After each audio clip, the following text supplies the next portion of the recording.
Hey, family, welcome to the Jamal Bryant Podcast. Let's be clear, where we're building a bridge from the sanctuary to the streets, from the church to the culture, and from the pulpit into politics. Today, I am having a heartwarming family reunion with my sister Snoop. You know her from The Wire, but I want you to find out about her walk. How she survived prison from 14 years of age, navigated her own rites of passage coming through foster care, finding her own identity and getting away from the streets, and where she had to come to a full understanding that God's hand was on her life, even through obstacles, disappointments, and shut doors. It took a moment for me to realize how the church was not really engaged with people who are trying to re-enter the community and get back on their feet. It's more than singing and dancing and shouting, but it's how it is that we serve, how we prepare, and how we stand by people. She challenged me to say, where are we in terms of therapy? Where are we with job readiness? Where are we in terms of housing? And how are we really building a village and a community? Both of us started off in Baltimore, and now both of us are living in Atlanta, trying to find our way. No matter where you are at this season of your life, whether you've ever been on the corner, been on the wire for doing something that you weren't supposed to do, or whether you're trying to navigate life's challenges, this is going to be an episode that's going to make you not just look out the window, but look in the mirror. I'm excited because what I learned is really going to help you. Stay tuned and watch how it is that one woman can evolve right on the screen. When she hit me with it, I whipped out and cleared the whole block up. Wow. You know, I shot at her. I shot at her once. She took off, and then I just chased her down. God will wipe your feet. He ain't going to criticize you. Nothing. Yeah. He going to accept you for any and everything. I'm willing to learn. Yeah. You know, I'm humble. Yeah. You know, I'm just me, blessed, black, and highly favored.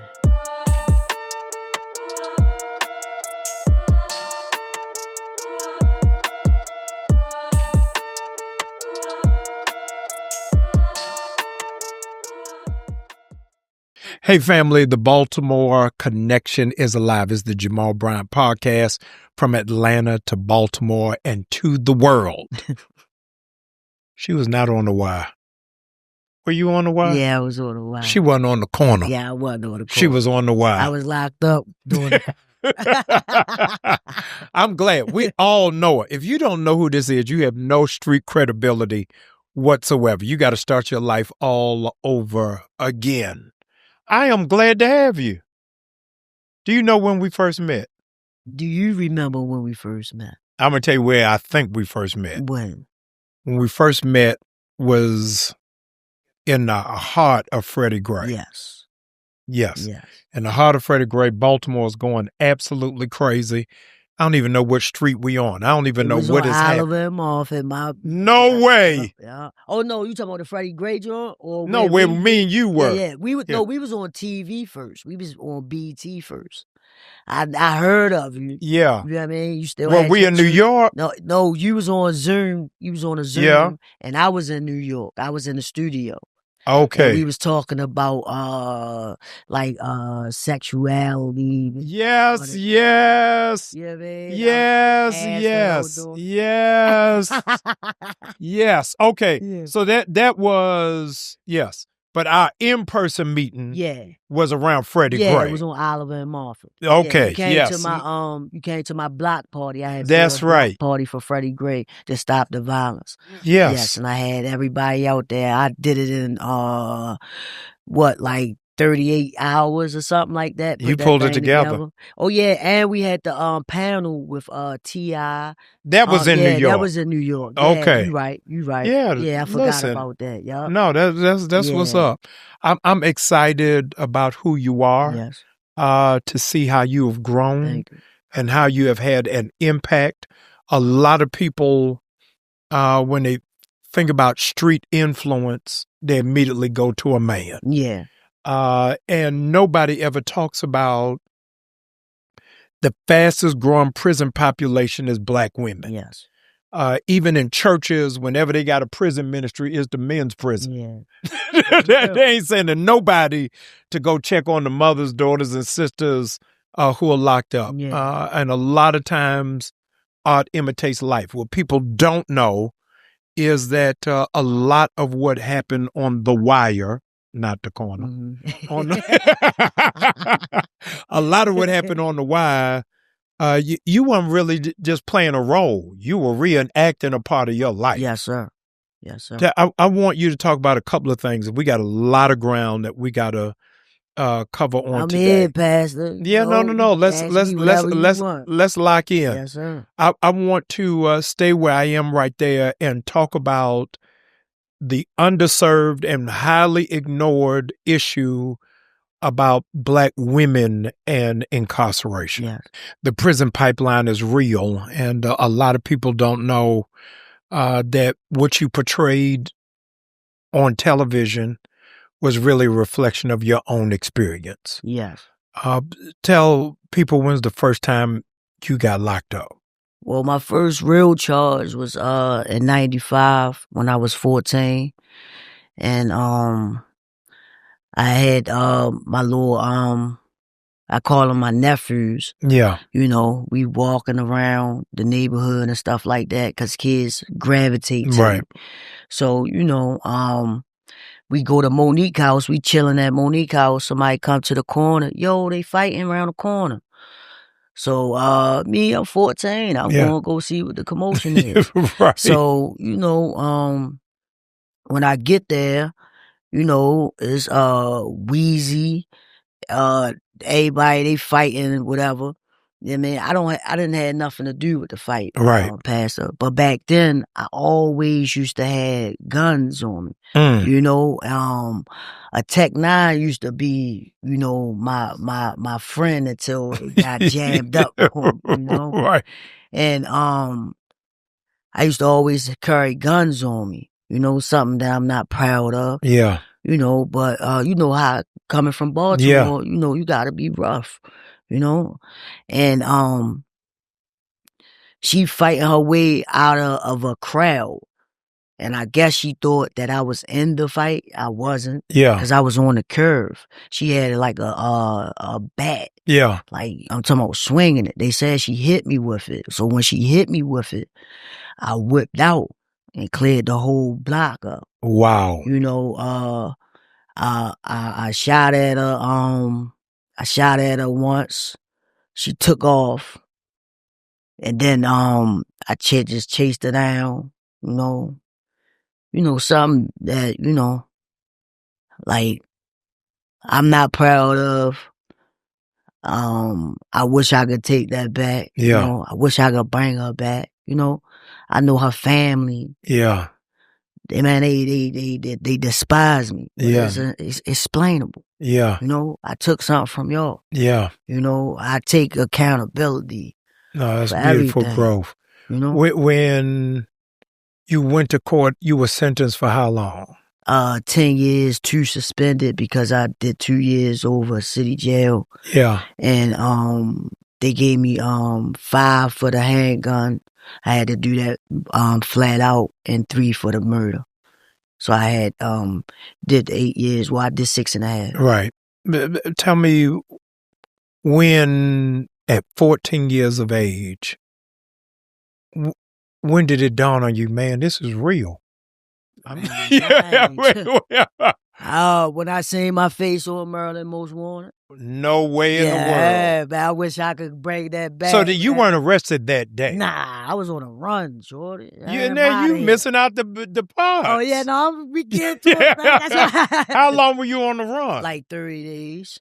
I was like 30 days. My grandmother, my mother, my foster mother. You know, I come from foster home. Right. So foster kids. So, you know, my foster mother, you know, she's older, mama. You know, She was crying because they kept coming to her house. Right. You know what I'm saying? Like, y'all know you know where she at, man. Y'all ain't talking to her like that, man. I will do something to y'all. Don't play with mama. Right. That's one thing. Listen, Pastor, that's one thing I don't play about. Yeah. You know what I'm saying? So, she got me to turn myself in. Other than that, I would have, man, you better catch me. But she was like, they gonna kill you. They gonna kill you. Wow. You know, so that's why, you know, I went to mama house. I went to Monique house, back to Monique house. Because Monique house is like a door, like 2 doors up from my grandma's house. Yes. She's like my cousin. You know what I mean? Blood couldn't make us even closer. So, you know, I just turned myself in. When I got to a city jail, I'm 14, Pastor. Yeah. And I don't, like, it's all these, excuse my language. Yeah. It's all these adults. So they didn't even put you in juvenile? No, because I had a adult charge. They waived me as an adult. You know what I'm saying? They waived my rights. Yeah. Period. I suppose if I probably was somebody else, I probably would have went to Waxter's or something like that. Right. But no, they waived me straight off the muscle. I think I was like one of the first ones in Maryland to have this adult charge like this. That's crazy. Yes. So when you're in adult prison, no, jail first. Your adult jail. Yeah. So in the adult jail, did the women in the jail treat you as an adult or say, okay, this is the kid, man, let's look out?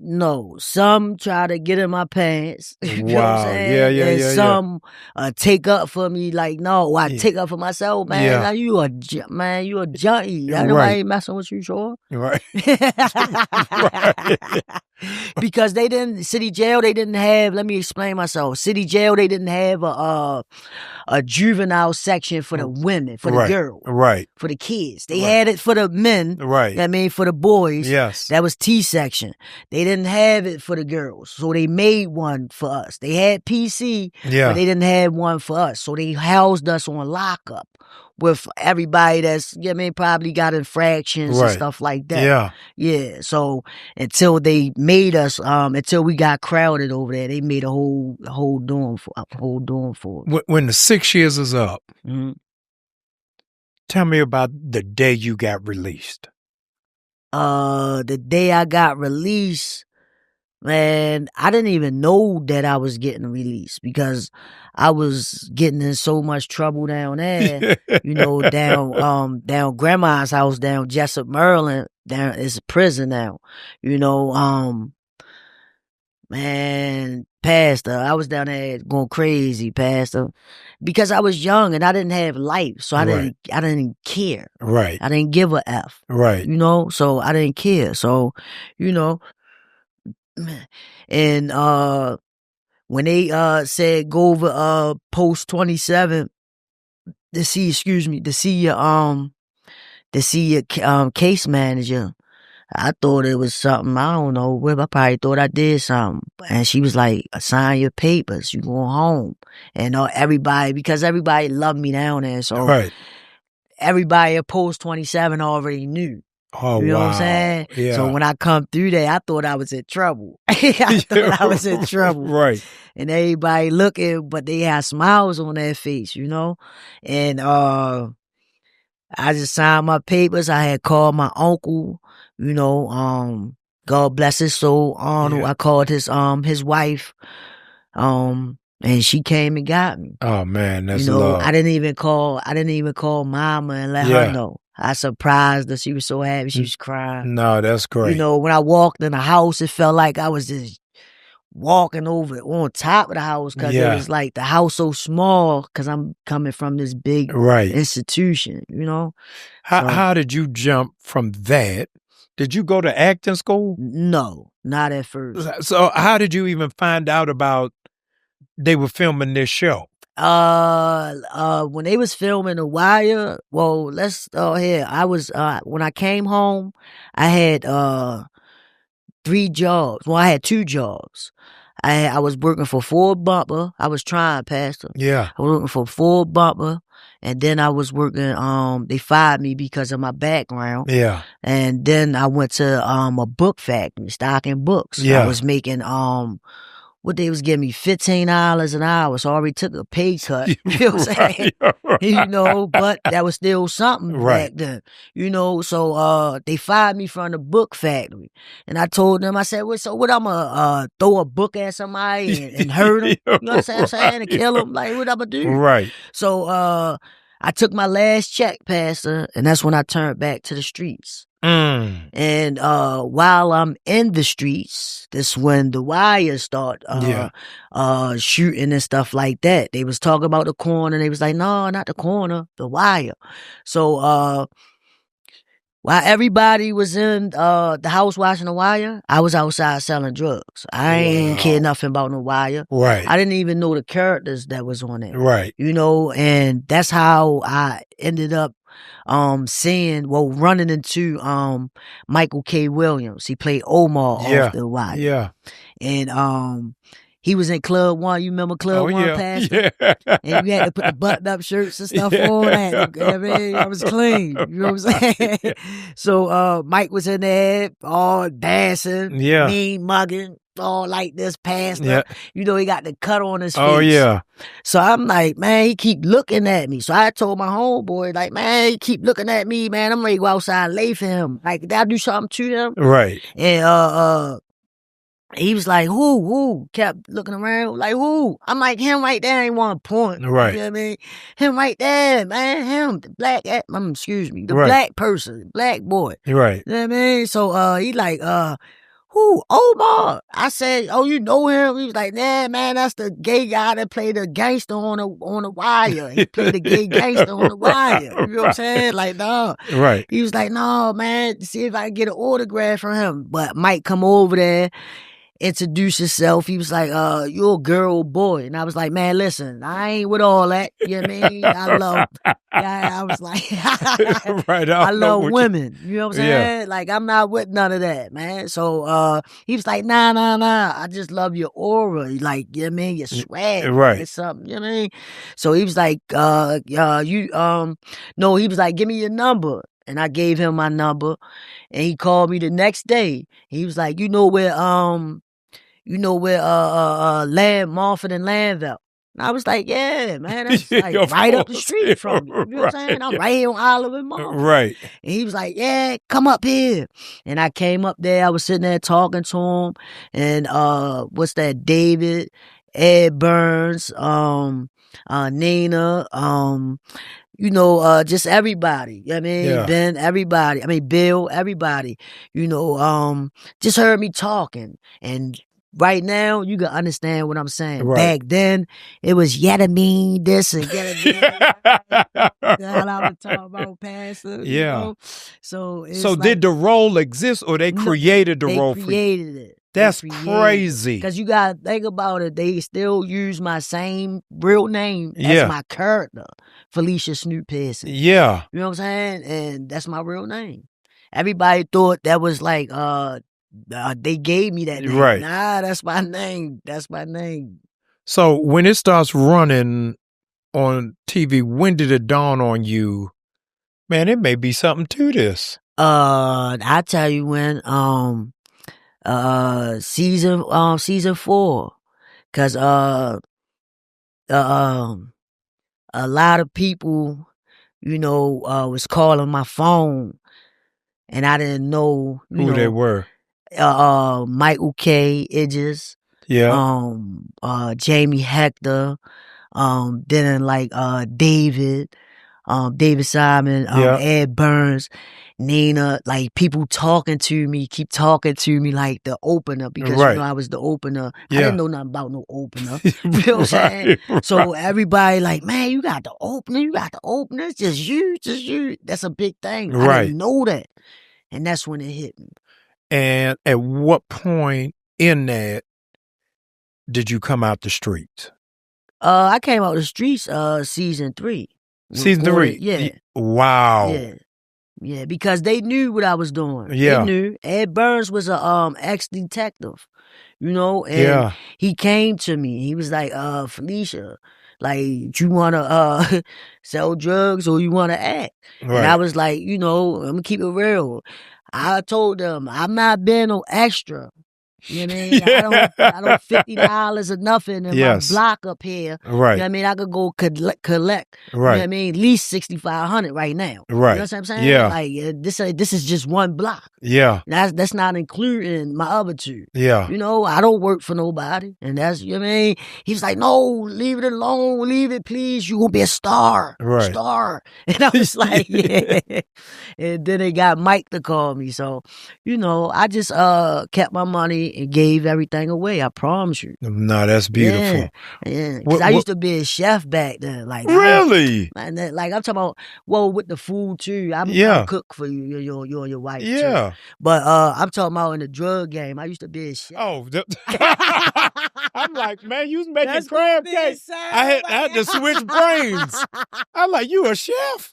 In both departments, though. I come chef it up for you, yo. No, that's great. Your wife. No, that's beautiful. Oxtails? Yeah. Yeah, that's my specialty. Everybody come to me, man, in crabs. I steam the hell out of some crabs. Oh, no, that's great. Yeah. Tell me, what was the most impactful interaction you've had with a fan?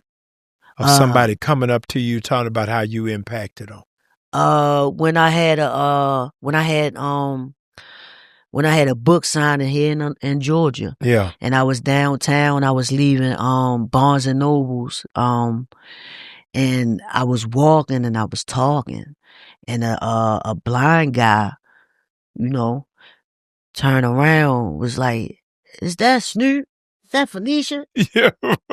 And I was like, what? That's when I knew that my voice was very impactful. Yeah. When I knew that, like even Chinese people, Korean people, whoever, that don't speak English, come up to me, man, listen, man, they put their phones on, man, and start chatting with me. And I'm chatting back. It's like, that's just a amazing feeling coming from Oliver and Marford, them four corners. That's all I knew about.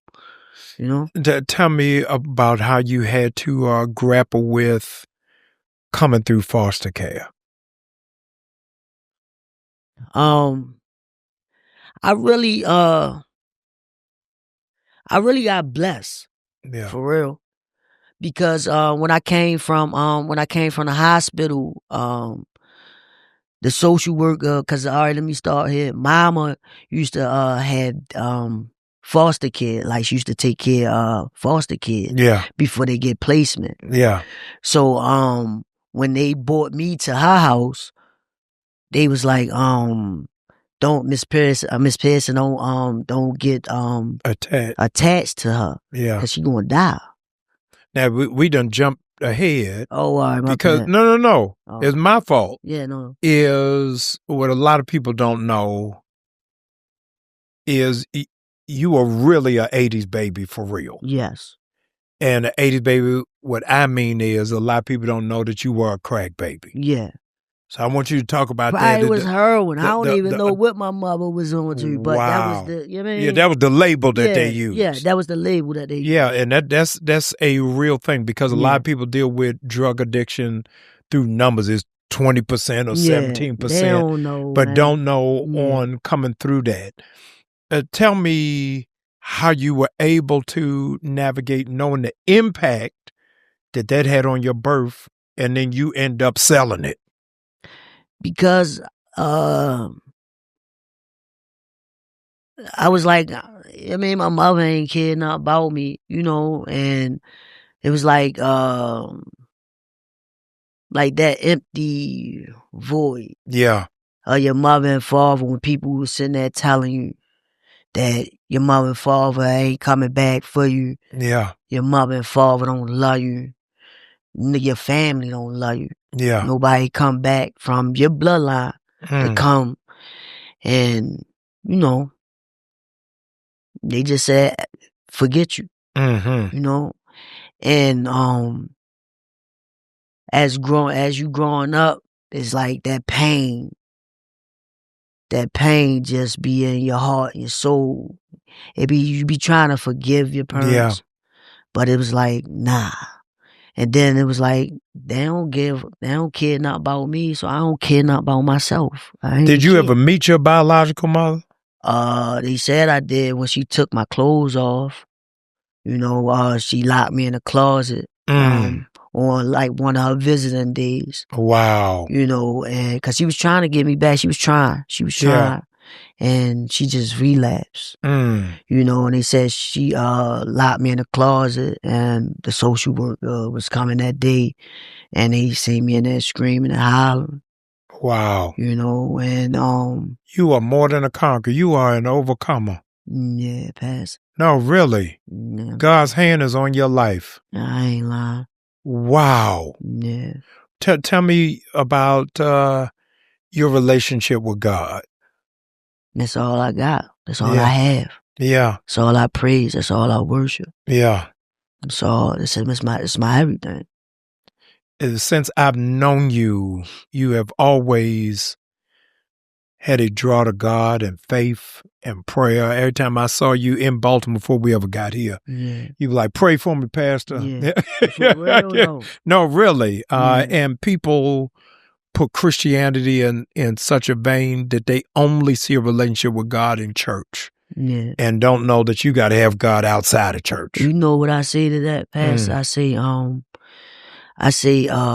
religion. Religion is when people criticize you, and God will wipe your feet. He ain't going to criticize you for nothing. Yeah. He going to accept you for any and everything. You know? Yeah. That's why, like, people be like, yo, is you a Christian Baptist? Man, I'm with God. You know? Yeah. I just praise God. You know? Yeah. It's like, because, like, everybody, you can see that I'm full-blown lesbian, gay, dyke, whatever you want to call me. Yeah. I love women. Yeah. You know? But when you come to church, religion, you ain't supposed to be doing this, you ain't supposed to be doing that. I wasn't raised like that. Yeah. You know? And I was raised, my foster father, he was Jehovah. You know what I'm saying? Yeah. Every Saturday I had to go to, you know what I mean, mad. You know what I'm saying? I'm missing cartoons, you know what I mean, karate, everything. You know what I'm saying? You and miss Soul Train, I gotta go with mama to Yeah. Baptist. You know what I'm saying? I mean, to Chris, whatever. You know what I mean? So Yeah. it's like my whole weekend is like, so, but I learned both. Yeah. You know, even when I went to prison, I even studied nation. Yeah. You know, I even you know, just a lot of them. You know, and I always fall back to God. No, that's beautiful. I mean, always fall back to God. I tell everybody two stories I want to tell you. One is when I was in Baltimore, we did this thing at the Baltimore City Jail. I did a human chain. There's about 1,000 people around the Baltimore City Jail. Where we was doing a prayer, and the guys was banging on the window, saying that they saw us. The warden brought me in and said, I'm going to let you speak to the inmates. I came in, they bring everybody in. I preached to the inmates. Like 100 guys got saved that day. I'm on top of the world. I'm getting ready to leave, and the warden says, Pastor, we glad you came, but what you going to do about housing? I said, what you mean? He said, if you don't have housing for these people when they come out, they will come right back in. They coming right back in. And housing is an issue. And I had never even processed it. I want you to say, from your experience, even from the people who you know and talk to, what is the best thing churches can do for people who are returning? A lot of rehabilitation. Centers, a lot of jobs. Yeah. A lot of therapy. Because you got to think about it. Why these people out here getting high? Yeah. We don't have no money. Yeah. Living on Section 8. Probably got a lot of kids. Or you just don't want to deal with the fact of reality that I'm just broke. You feel what I'm saying? Yeah. So your best thing is to sedate yourself. Get high. Yeah. That's easy to get. You got $5. You got $5. You got a pill. Mm-hmm. We want to share this and talk about our problems. Wow. You know what I'm saying? Yeah, so no, that's real. A lot of counseling, a lot of therapy, and a lot of jobs. You know, and especially the women. The women need it for their kids because most of them have a lot of kids. Yeah. You know, I was locked up with a lot of women that was killing their kids. No I'm talking way. about one girl chopped her 12-year-old up and fed him to her husband. Wow. You know what I'm saying? He come home, yeah, where Johnny at? Kiki, you eating him. What? That man probably still in the psych ward right now. Right. You know, but she was on drugs. Yeah. She was messed up, and you know what I mean, she wasn't thinking clearly. Yeah. You know? So it's like a lot of stories like that. Yeah. You know? The second story is, again, when I was pastor in Baltimore, we did a gun buyback program for West Baltimore. Why you didn't have it over east? Because I'm in West. Man, I'm over east. I represent West. Man, you probably represent the whole Baltimore. I do now. Back then, I'm you over east. I was holding the full West side. So we had this gun buyback program. Bring your guns, $200, no question asked per weapon. The line, Snoop, is down the street. We supposed to be finished at 4:00, 3:45. Navigator pulls up in front of the church. Two guys jump out. They open the trunk and guns just falling out. So I tell my right-hand guy, hey, you got to run the Harbor Bank. I ain't got enough. I ain't got enough money. So I said, gentlemen, I don't have enough. It's the end of the day. Give me a minute. And Snoop, they crushed me. Said, Red, we don't need your $200. We want to know, do you have any jobs? Yeah, see? And I realized that we were doing it wrong. Yeah. That we were really just pacifying the problem, but not really addressing what the real need is. Yeah. And I want you to really talk about, because a lot of people who have not lived that life just tell people, oh, just go get a job. Yeah. On how hard it is, it's hard. especially for returning citizens to be able to get employment. Yeah, it's hard because like they got the 3-strike joint, they got the, you know what I mean, the 2-strike, whatever. Yeah. Like as soon as they on your job application, this what they job readiness. This what they told me. You fill it out, you know what I'm saying? Then once you you know, this back then, you know, they say is you ever been arrested. Right. Say put on there, you know, explain in the interview. Now today, because they got so much technology, as soon as they run your social, it's over. Right. They not getting you nothing. Right. Yeah, man. Yeah. So it's like they just need a lot of jobs that's not running your background and criticizing you. Yeah. You know what I'm saying? Like, how can they change if you ain't going to give them a chance? Yeah. That don't make sense. Like, why would I go? I'm getting all these certificates in jail, in prison. You know what I mean? I came home with my job readiness joint like this. Man, I with the job readiness. They said I'm going to get a job out with my certificates, everything. Right. Anger management, everything. I'm like this. I'm ready. Yes. And them people, nah. Hey, come on, man. You fired. Like, Yeah. How? So with my criminal background, you telling me that I gotta go over here and scrub some toilets? Yeah. Man, I'm not doing that. I'm ready to take this last check, and I'm going out here and I'm ready to go. Yeah, Go do it again. Yeah. Tell me how. That's how they get back in the same cycle. Yes. Tell me how those who are returning citizens and those who can't get an opportunity, and those who go through job readiness, how do y'all view that the president got felonies? Man, you got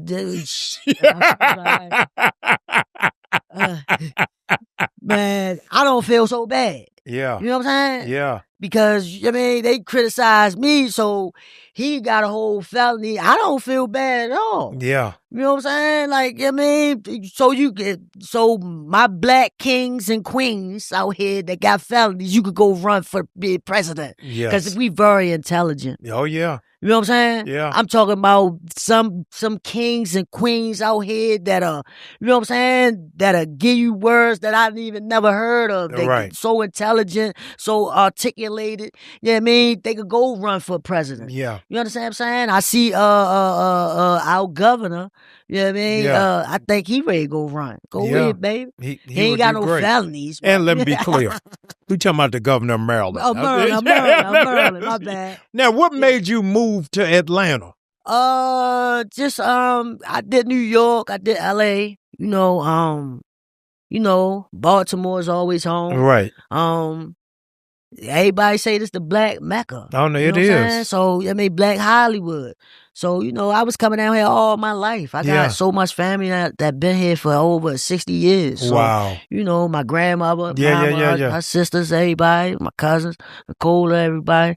So, it's like, it's a change. I'm glad to have you here. Yeah, ever since, because when I got on the wire, let me say this, Pastor. Yeah. When I got on the wire, I thought I could save Baltimore. Because people were saying, yo, don't be Hollywood. Right. You know what I mean? Jada, Monique, everybody that moved. Right. I see why. Should have been gone.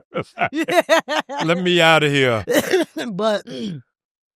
But when I got help from a distance, but I didn't know that then. Yeah. Because I'm coming straight from the streets, and I know what the streets need, and I know what the streets want. No, you know what I mean? Beautiful. I'm thinking I'm trying to, you know what I mean? But all in all, I got it backwards. Yeah. I could have helped from afar because I could have did a lot more. You understand what I'm saying? That's great. So I just, learn from your mistakes. Yeah, no, that's great. Your mistakes. Tell me what you got on the horizon. What you working on now? My life story. Yeah. Somebody told me, I say they probably like a little high up. They think they are. Yeah. And they said my life story, Pastor, is not good enough for the world. Man, the world need to hear that. They think I'm just a gang. I'm not no gangbanger. No. I never was a blood, no Crip, no BGF, nothing. I bang with God, but if you disrespect me, you will get banged. Yeah. You feel what I'm saying? I gotta protect myself. By all means, I don't want no problem. Please, I'm so peaceful. I'm so, you know what I mean? Hi, how you doing? Yes. I don't want no problems, but it's just like gatekeepers. Yeah. Yeah. And that's just a little bit about Hollywood. That I just got that phone call yesterday. But, like I told them, because I ain't even gonna say what it. Yes. Like I told them, I got a higher person, a higher God. I think your story is gonna change millions of people's lives. It's just, people don't want you to succeed. Yeah. They don't want you to prosper. They want you to stay right there so they could, What would you say to young people who are watching that in the streets right now and really feel like that's their only option, It's not your only option. Yeah. It's not. I mean, just try. I mean, even when the doors keep getting slammed in your face, keep pushing, please. Yes. I mean, just stay out of leeway. You know what I mean? Like, far as like jail, prison, stuff like that, try to get out the streets. Yeah. Because the streets don't love nobody.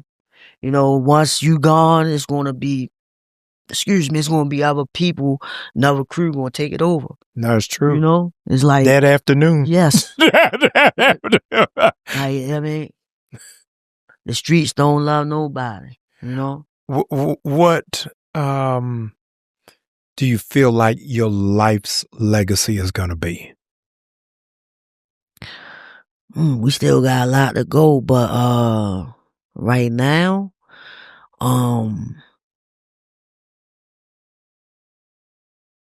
she's a God-fearing woman. Yeah. First and foremost.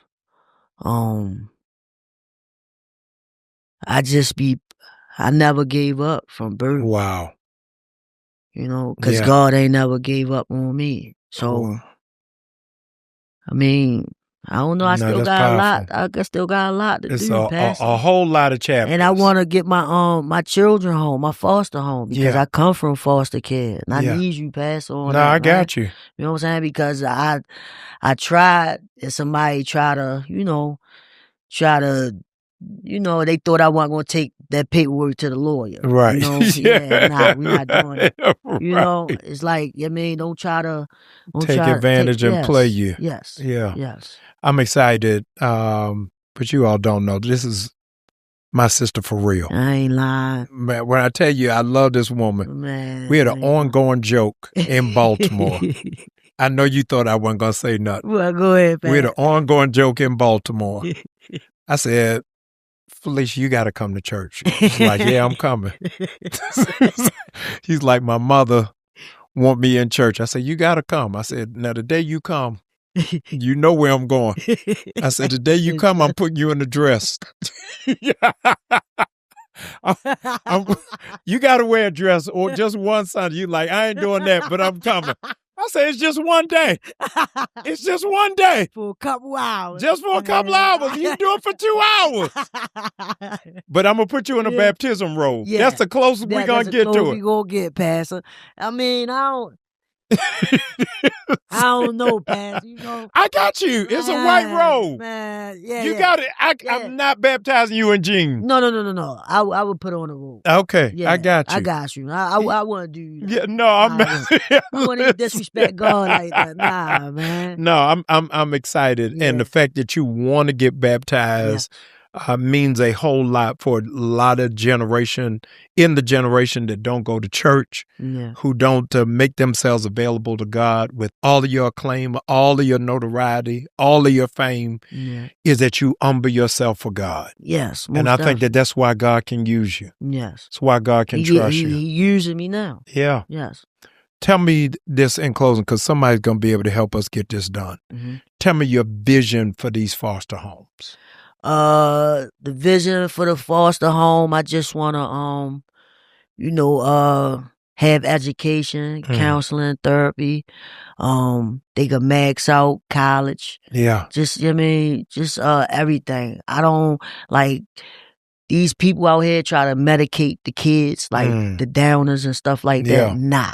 We're not doing that. Yeah. You know what I mean? We're gonna deal with the problem. Yeah. They don't deal with the problem. They try to medicate you. Yeah. They try to medicate me, try to put me on Ritalin. Yeah. All types of stuff. Nah. Yes. Yeah. Only time my grandma says, take it one time and we ready to go get this check because they ready to piss you. We need that. You know what I'm saying? That's about it.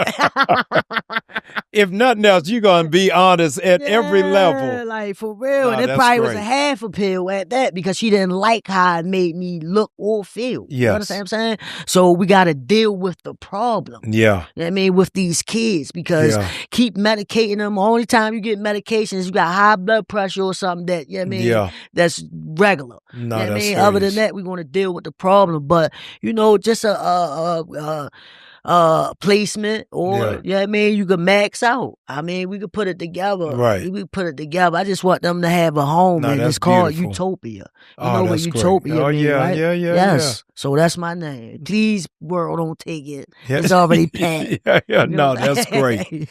That's great. Do you consider yourself an actress? An entrepreneur. I'm everything. Yes. Yeah. In your acting lane, do you see yourself on the other side of the camera? Yes, most definitely. I'm doing that right now. Are you? Yes, I'm writing my life story with Ed Burns. Oh, great. And I got a series. I'm a producer, I'm a writer, I'm a executive producer, whatever. You know what I mean? I'm doing it all. No, you grinding it out. Yes. I think I can do a little bit of directing, but I'm gonna ask my big bro Anthony Hammondway to teach me. But other than that, I got direction. No, that's beautiful. What is the biggest misconception that people have about you?